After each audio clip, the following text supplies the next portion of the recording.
July August গণ অভ্যুত্থানের পুনর্জাগরণ উপলক্ষে কেন্দ্রীয় কর্মসূচি অংশ হিসেবে ঝালকাঠিতে পালিত হয়েছে এক শহীদ, এক বৃক্ষরোপণ এবং দেয়ালে দেয়ালে গ্রাফিতি অঙ্কন কর্মসূচি। ঝালকাঠি থেকে মোহাম্মদ শফিকুল ইসলাম হিরুর প্রতিবেদনে দেখুন বিস্তারিত। শনিবার সকাল 11টা সদর উপজেলা আগরবাড়ি গ্রামে দাফনকৃত শহীদ কামাল হোসেনের কবরস্থানে বৃক্ষরোপণের মাধ্যমে কর্মসূচি সূচনা হয়। বৃক্ষরোপণ করেন ঝালকাঠি জেলা প্রশাসক মোহাম্মদ আশরাফুর রহমান। এই সময় উপস্থিত ছিলেন সদর উপজেলার নির্বাহী কর্মকর্তা ফারহানা ইয়াসমিন, জেলা বন বিভাগের রেঞ্জ কর্মকর্তা মোহাম্মদ জাকিরুল হক সরকার, ঝালকাঠি প্রেস ক্লাব সভাপতি কাজী খলিলুর রহমান সহ অন্যান্যরা।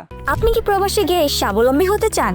পূর্বে বুকিংকৃত বিমানের টিকিট পরিবর্তন করতে চান, অথবা ট্যুরিস্ট ভিসার মাধ্যমে এই সুন্দর পৃথিবী ঘুরে দেখার স্বপ্ন দেখছেন? আপনার স্বপ্নকে বাস্তবায়ন করতে A to Z travels and tours আছে আপনার সাথে।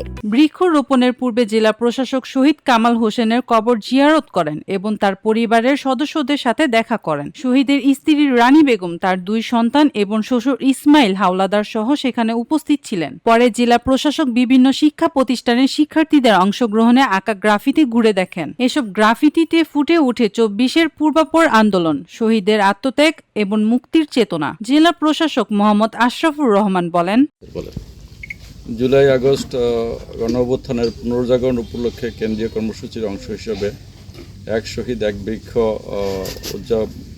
রোপণ উপলক্ষে আমরা আজকে এই পাসুন্ডা ইউনিয়নে শহীদ কামাল হোসেনের কবরস্থানে একটি বৃক্ষ রোপণ করলাম। আপনারা জানেন যে আমাদের ঝালকাঠি জেলায় মোট 10 জন শহীদ আছেন। আজকে প্রত্যেক শহীদের কবরে একটি করে বৃক্ষরোপণ করা হবে এবং উপজেলা জেলা প্রশাসনের অফিসাররা যে এই বৃক্ষগুলো রোপণ কার্যক্রম সম্পন্ন করবে। 26 টেলিভিশন, মাতৃভূমির বন্ধনে।